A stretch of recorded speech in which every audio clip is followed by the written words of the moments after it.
Good afternoon, ladies and gentlemen. It's Tuesday, 1 o'clock, and it is Star Wars Day, so may the 4th be with you. All right. So anyway, if you didn't think that was funny, that's okay. Got tons of those jokes. All right. Some hit, some don't. So what are we talking about? We're talking about trigonometry, right? And so here's a quick warm-up. All right. That's what it says. It says warm-up. Okay. So it says find the missing side. What do we have to use? Now, this is a right triangle, and we know this because of the little symbol over here. Okay. This lets us know that this is 90 degrees. Now, I don't want to say obsessed with right triangles, but I will say that there's a lot of cool things that come with right triangles, a lot of cool properties, and different things, different formulas, and all sorts of stuff comes from right triangles. One of those things that come from right triangles is trigonometry, and more importantly, it comes from the fact it stems from the criteria of similar right triangles. Okay, and so we'll discuss that further, but that is why the concept of trig works. It's because this concept of similar triangles and what it means to be similar, and starting there, then it turns into, okay, what are the relationships that these sides have based off of what the angles are inside these right triangles, okay? And so, anyway, in the beginning though, hopefully you've encountered these problems before. Okay, they ask us to find the missing side. Okay, so we're going to have to use what we call Pythagorean's theorem, okay, which is a squared plus b squared is equal to c squared, okay? Pythagorean theorem. All right, so this side over here is always your c, and so it doesn't matter which side is your a and b because addition is commutative, so you can mix those up if you like, but you can never mix up the c, okay? The c is always the longest side of the triangle, or the hypotenuse leg. Okay, so we just fill in what we know. So a squared plus 10 squared is equal to 26 squared. A squared plus 100 is equal to 676. Subtract 100. A squared is equal to 576. Take the square root. You get a is equal to plus or minus 24, and we only care about the positive. And so a is equal to 24. Okay? So Pythagoreans is one way of finding the missing sides of triangles. Okay? But what happens if they only give you, okay, they give you only one of the sides and then give you an angle measure here. Okay? Or maybe they only give you two of the sides and they ask you to find the angle. Okay? These are the types of questions you'll encounter in this chapter. Okay? So, trigonometry is the study of relationships between angles of a triangle and its sides. Okay? So, now, trig functions are basically the ratios created by these different sides, okay, and where we, how we write them as a fraction, I guess, if you will, okay? So, if this is theta, okay, that means this side over here is our opposite. That means this side right here is our hypotenuse, and this side here is our adjacent, okay? All right, this is adjacent to this angle because it's touching it, right? This side is always your hypotenuse, so no matter what, your hypotenuse never changes. It's always the side opposite the right angle. And then the side that's nowhere near our angle is always called the opposite side. Okay? So, back in the day, we were taught this, SOHCAHTOA. Okay? Or you can memorize it as some old hippie caught another hippie taking opals apples. Okay? And so, depending on how you want to try to memorize these are just a couple mnemonic ways that you can use to sort of memorize these trig ratios. Okay? So I was always taught SOHCAHTOA, but some old hippie caught another hippie taking Opal's apples. Can sound kind of fun, right? Mr. Kenyon and the other guys, they use this one, tripping on acid, okay, but it's kind of inappropriate, right? So I guess this was the old school ways back when you could, well, say a few things and people wouldn't get so angry about it, right? In this case, I'm not promoting it. I'm just trying to help you guys remember math. But we'll just take that one on. So you can utilize that. People tend to remember that one more because, you know, of the naughtiness of it. But however you want to try to memorize these. So anyway, okay, so sine is some old hippie. So that trig ratio for that angle, okay, the ratio for those two sides is O over H. Okay, cosine, the ratio for that particular angle is adjacent over hypotenuse. And then the tangent is opposite over adjacent. Okay, now these are your reciprocal functions, which means they just flip these guys. Okay, this is cosecant, this is secant, and this is cotangent. Okay, and this is sine, cosine, and tangent. Okay, and those right here, okay, are the ratios created by those sides. All right. Now, tan can also be represented as sine of theta over the cosine of theta. And cotangent is just flipped, cosine of theta over sine of theta. Okay? So, you're going to have to remember those trig ratios and just a couple ways you guys can memorize those. Memorize those. Okay? So let's get down to some nitty-gritty here. Now, before we get started, your calculator must be in degree mode. Okay? So that's located, if you look at your calculator, over to the left next to your second button, you'll see that word mode. You click mode and want to make sure that when you go down to that radian degree level, that degree is highlighted and not radians. Okay? Your calculator, it's default setting. Okay, and radians is a unit of measure that's used to measure around a circle, right? And we're not measuring around a circle, at least not yet, and we're only concerned about angle measures. Okay, so anyway, here's a couple examples, right? So the first one, right? Before we can start coming up with these trig ratios, we got to figure out what that side is, and same thing over here. Okay, so same thing as we did above, a squared plus b squared is equal to c squared. Okay, so this is our c over here, so we'll just call this a and b. So square root 3 squared plus 1 squared is equal to x. This is 3 plus 1 is equal to x, and our answer, squared, sorry, take the square root,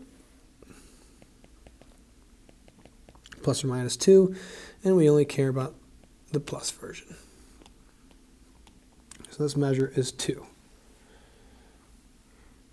Okay, we go over here,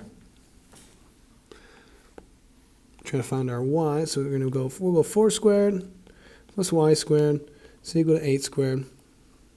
This is 16 plus y squared is equal to 64. Subtract 16. We get y squared is equal to 48. Take the square root. Y is equal to 4 square root 3. Okay, sorry I did that rather quickly, but if you wanted to do the hockey stick method, that is what you would end up with.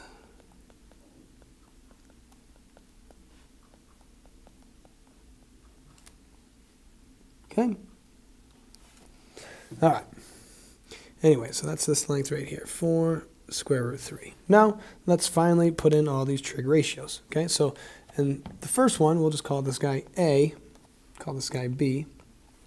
So in A, in reference to that highlighted angle there, theta, our sine is opposite over adjacent. So 1 over 2. This is our opposite, adjacent, hypotenuse. Okay, cosine is adjacent over hypotenuse, so square root 3 over 2. And then tangent is opposite over adjacent. Okay, but we cannot have a radical in the denominator, so we multiply the top and the bottom by square root 3. Technically, that's just a 1, but what it does is it gives us that. Okay, and then so, in order to find what angle we're talking about, if you recall this, okay, this inverse sine, what it does is it actually, or inverse cosine, or we'll go even inverse tangent, okay, of these different ratios, what we're telling our calculator to do is this. Okay, when you inverse sine, inverse cosine, inverse tangent, okay, what it does is it's telling our calculator this, right? So no matter what the size of these triangles, for this particular angle, okay, which is theta, we don't know what it is, there's a particular relationship between its opposite over hypotenuse, adjacent over hypotenuse, and opposite over adjacent. Okay, so what we're telling our calculator is this. There's a special angle that has these particular qualities as far as the relationship between their sides. Okay, so if you type in the inverse sine of 1/2, what do we get? Well, we get 30. All right, we inverse cosine of square root 3 divided by 2. What do we get? Oh, we get 30. Well, so we anticipate then if we do inverse tan, square root 3 over 3, what do we get? 30. Okay? And so that means our other angle has to be 60 degrees, because remember, all triangle angle measures add up to 180. Okay? So what we just found is this. Right? Your calculator has all these special relationships saved for this angle of 30 degrees. So no matter what the size of the triangle, as long as this is a right angle and this is 30 degrees, okay, the relationship created by these particular sides will always be this right here. Okay, no matter what the size of the triangle. Okay? So let's go over to the other one. All right, so sine of theta is going to be, so this is our adjacent, this is our opposite hypotenuse, okay? Our opposite over hypotenuse, 4 square root 3 over 8, which is just equal to square root 3 over 2. Cosine of theta is adjacent over hypotenuse, so that's 4 over 8, which is equal to 1/2. Tangent of theta, opposite over adjacent, so 4 square root 3 over 4, which gives us square root 3. And so again, we can use this inverse trig button, this sine of -1, cosine of -1, tangent of -1. So let's see what ratios I got to take. So sine is going to be square root 3 over 2, cosine is 1/2, tangent is square root 3. So go ahead and try those. And what we're telling our calculator is this. There is a special triangle that has some angle which relationship with its sides are equal to all those ratios. So we go inverse sine of square root 3 divided by 2. What do we get? We get 60. All right, how about inverse cosine of 1/2? What do we get? 60.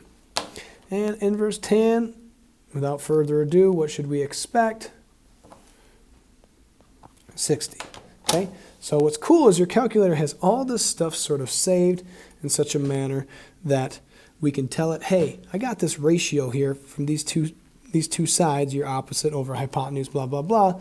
Which angle measure has those particular ratios for its sides. Okay, and so the long story short is this: no matter what the size of the triangle, okay, the relationship between its sides and its angle will always remain the same. Okay, so if you take a look at this one's 60. Well, that means this is 30. So what do we know about both of these triangles? These triangles are similar, right? So if you wanted to, right, let's just try for fun. Okay, let's pretend we're looking at the sine of 30. So the sine of 30 was what again? Sine of 30 was 1/2, 0.5. Okay, so let's take a look at that from that angle. All right, so we're looking at 30 now, not 60. So our opposite over is here, hypotenuse over there. So what is the sine of theta here? If we were talking about this angle down here, well, this would be 4/8, which again would be 0.5. Okay, and so as you can see that because even though these triangles don't have the same size, okay, the relationships, the ratios created by the sides of these triangles are always going to be the same no matter what the size. Okay, in reference to these angles, right, 30 degrees, 60 degrees. So, depending on what acute angle you're talking about, your opposite and adjacent will change, but your hypotenuse always stays right there. Okay, so hopefully that ties in a little bit better. So let's get down to some nitty gritty here. Okay, so as you can notice, hopefully you noticed that our sine is equal to our cosine, and our cosine is equal to our sine. All right? And so what it states this is the complementary angle rule is the trig value of an angle will equal the cofunction's trig value of the complementary angle. Okay, so up here we had the sine of 30 degrees was equal to the cosine of 60 degrees.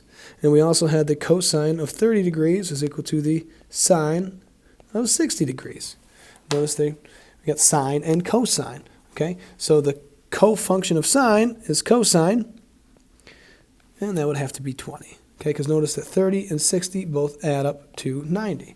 So you're just going to put your cofunction, so the cosine of 22 is going to be equal to the sine of 68.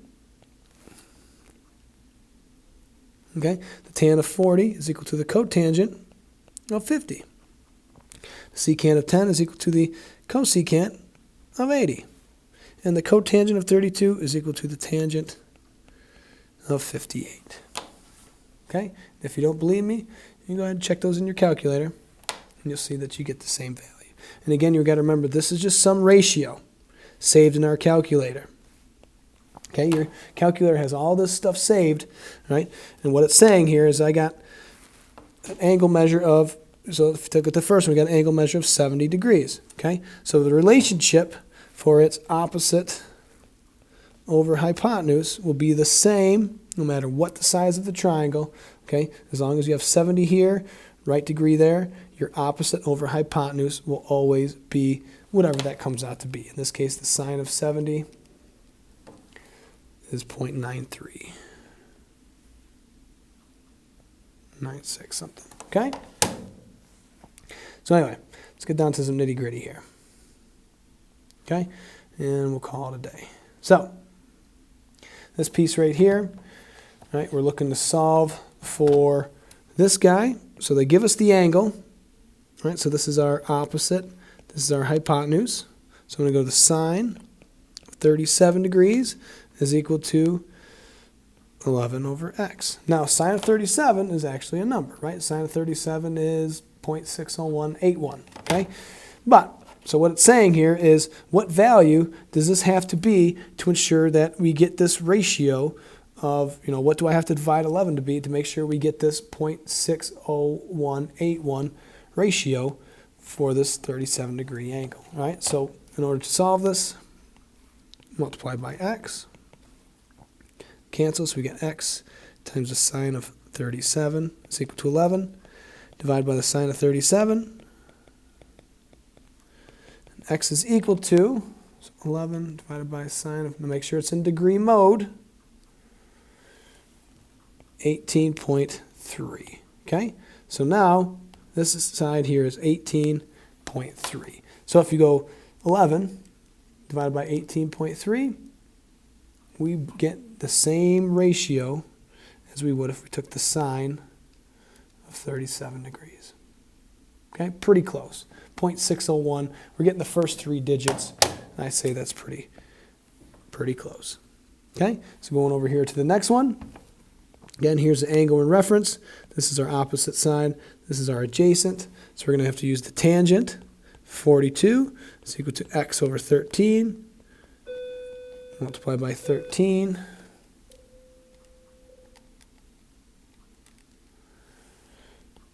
$11.7.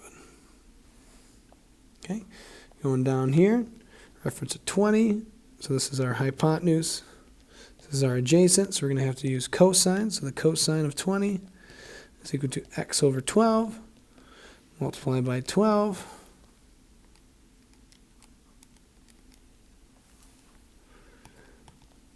Go 11.3. Okay, here they're giving us the ratio, right? So this is adjacent. This is our hypotenuse. Okay, so which trig function uses those two pieces? That's going to be cosine.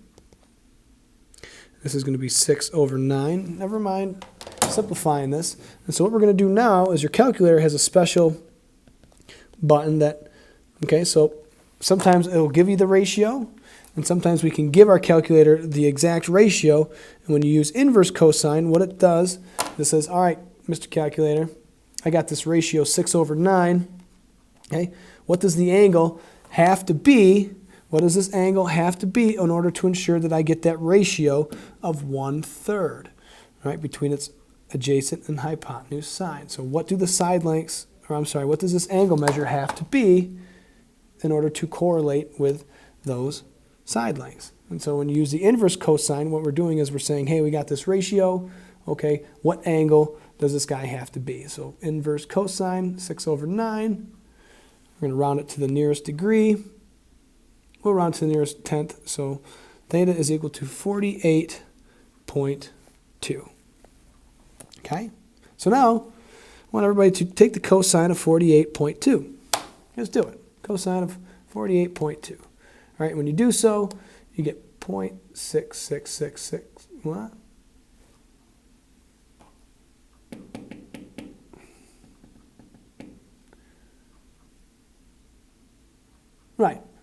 Right, and 6 over 9 is 2/3. So 2 divided by 3, 0.666. So I'm satisfied. So the cosine of 48.2 is 0.666 something. And 6 over 9 is also 0.66. So that's what we did. We said, hey, we got this ratio. What angle does this guy have to be? And so there it is. Okay, last few. All right, I'll probably skip one of these. Actually, we'll do both. So this is opposite. This is hypotenuse. So we're going to have to use sine. So the inverse sine of 6 over 15. So we're saying, hey, we got this ratio. What does this angle have to be? We'll round it to the nearest tenth. So this is 23.6. So if you took the sine of 23.6, you should get the exact ratio when you divide 6 by 15. All right, so 6 divided by 15 is 0.4, and the sine of 36 is 0.40034. So you can see pretty darn close. Okay, last one. This is opposite. This is our adjacent. So we're going to have to use tan.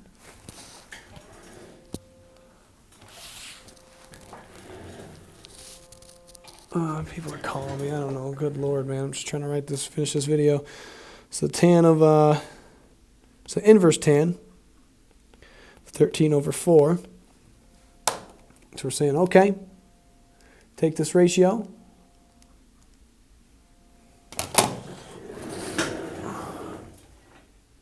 Say, who the heck is calling? All right, so take this ratio. We're saying, all right, there's an angle whose opposite over adjacent is equal to 13 divided by 4. Now 13 divided by 4 is 0.325. So when we take the inverse of this, we get, and I'm going to round it to the nearest tenth, so 72.3 72.9 degrees. Okay, so if we took the tan of 72.9 degrees, what it's saying is, okay, what is the ratio created by that opposite over adjacent? So if you took the tan of 72.9, you would get 3.2505, yada, yada. Okay. All right, so last part. This is going to be a super long video. I apologize, but hopefully this gives you guys some detail on what it is to do. Now, I'm just going to write these trig values in here. We'll talk about where these guys come from, but this is stuff you'll have to memorize for the future. Okay? So this is 1. Oh, I'm sorry, whoops. This is 0. This is 1. And this is 0, which means this is 1, this is 0, undefined.